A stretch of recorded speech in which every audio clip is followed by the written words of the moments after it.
So these centaurs have a defensive move where they go into this blocking stance, and then when they come out of it, they do this charging attack. So you'll see that little line on the ground that the Guardian just drew.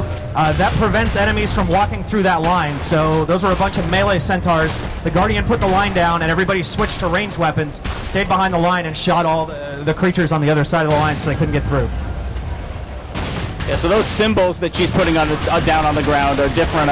Each one has kind of a different ally benefit, and they always do damage to enemies that are in them as well. I think that's a symbol of wrath, actually.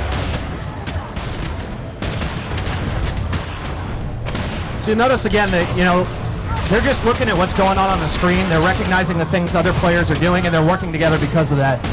They don't need a chat channel to talk to each other. There's a lot of just ad hoc strategy that comes out of Guild Wars 2 just from seeing what other players are doing and reacting to it and working together.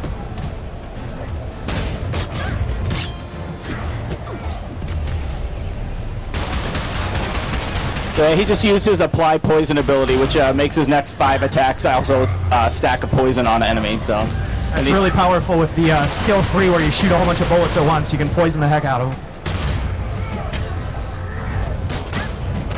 So you can see him. One other nice thing about the thief is right above his bar, you can see those little rectangles and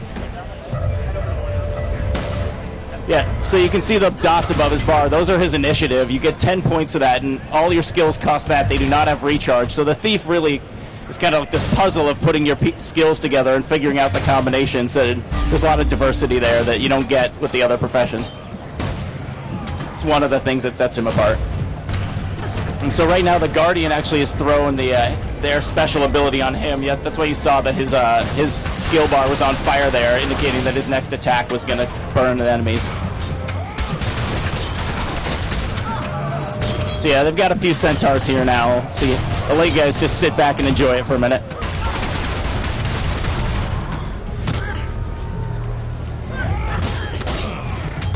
So I talked about events dynamically scaling based on the number of people there. They scale in a lot of different ways. So not only do the number of creatures and the difficulty of the creatures scale up based on the number of players in the area to always keep it interesting for everybody, things like the prison cell door actually get harder to destroy based on the number of players there. So we try to dynamically scale all of the content to make it interesting no matter how many people show up in the area. Yeah, and it goes from the creatures, the number of them, their level, as well as sometimes adding skills and changing how the creatures play too. So you can see off in the distance there's another event that's moving past to the south of our thief. And earlier we blew up some catapults that were bombarding Nebu Terrace. The centaurs are now sending a repair crew out to fix those catapults. And they're going to march through the centaur camp, and the players can try to intercept them and kill them along the way. If they're not able to stop them, the centaurs repair the catapult, and they start bombarding the city, and then a new event kicks off where they go and they actually try to raid the city and take it over. If they take over that city, then another dynamic event kicks off where they march down the road and the Centaur army tries to take Ascalon Settlement, which is further to the southeast. So you can see there the thief was actually able to pick up that warrior banner and use it. Yeah, now they're breaking this prison door down. So thief versus door.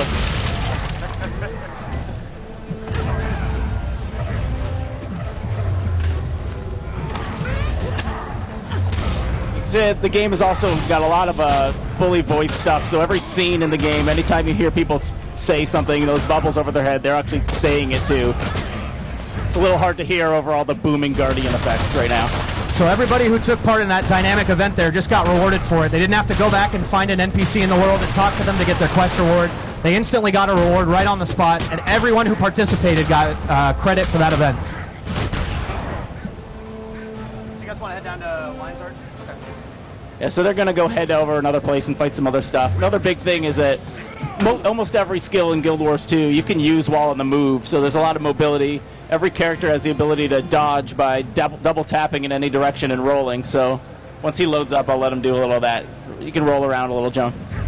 So, some of you may remember Lion's Arch from Guild Wars 1. This is the entrance to New Lion's Arch in Guild Wars 2. It's grown a little bit. Yeah, pan back a little, Jon.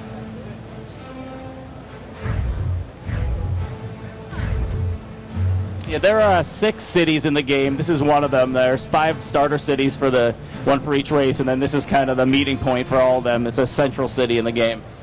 Yeah, this map that we're exploring in right now, this is the map where all 5 races kind of come together for the first time. They all meet up here at Lion's Arch, and then their personal stories branch out in the world from there as they go off to fight the minions of all the major dragons.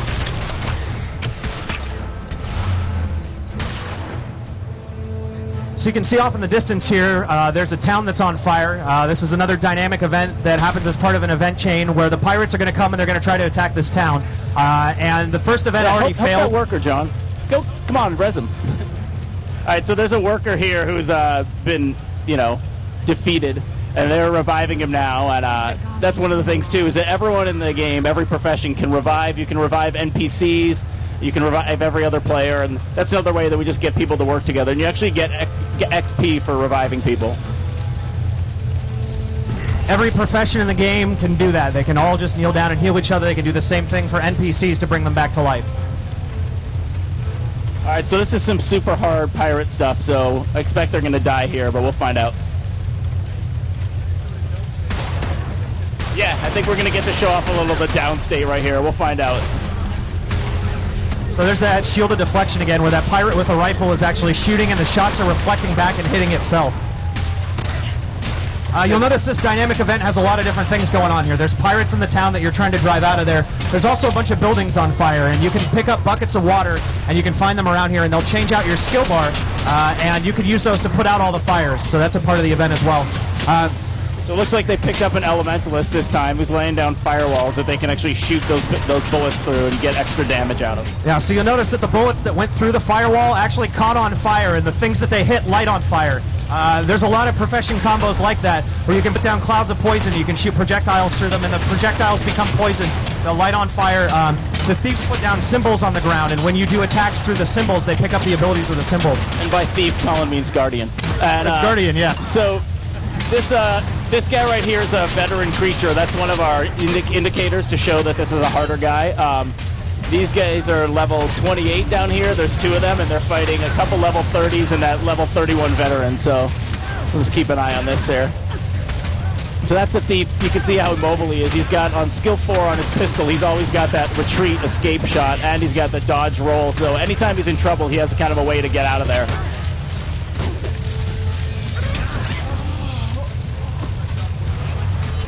Yeah, go ahead and steal something, John.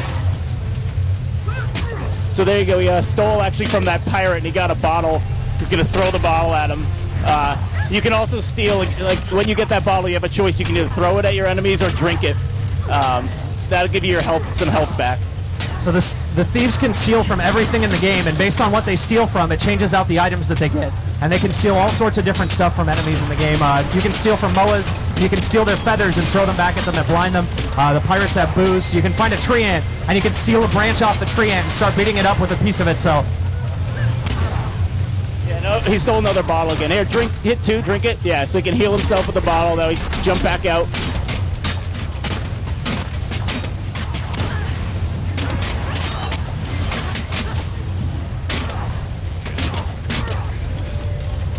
Yeah, that's a scorpion wire right there, so he's going to pull this guy with it. Oh, there you go. He was already down on the ground, but you can still pull guys even if they're knocked down. There's a lot of, disabling effects that we have in the game, from stuns and knockdowns, and so we kind of try and give people different ways to make the battle a lot more tactical than it was in Guild Wars 1. So part of the story in this map is there's a bunch of pirate crews that are operating around the area outside of Lion's Arch. And they're raiding all the villages on the edge of Lion's Arch that aren't protected entirely by the Lion Guard. So this guy they're fighting right here is the first mate of one of the bosses. So there's a pirate crew that's nearby where the actual captain is, and that guy's even harder than this guy. So the first mate is kind of the guy that sends out, and then he goes raiding, and then the captain's back at the main pirate base, and players can all team up and go try to kill him too. He just went into his downstate, so you can see he's got special skills. He has knives he can throw. This knife he throws will actually poison guys, and then if you want to run over there and bring him back, you can see is how the revival works. So she's bringing him back up as we go. There's actually a couple people helping. So he's back now. He can roll back, heal himself, get back in the fight, and they kind of keep going. So it looks like there's at least 4 players here playing this dynamic event. And I talked a little bit earlier about how events scale in difficulty based on the number of people there. Our bosses do the same thing. So this boss is scaling up in difficulty as more people show up in this event to keep him interesting no matter how many people are there participating. So right now they've got 2 guys down. The Guardian is trying to bring them back up. Looks like they picked up another Guardian as well.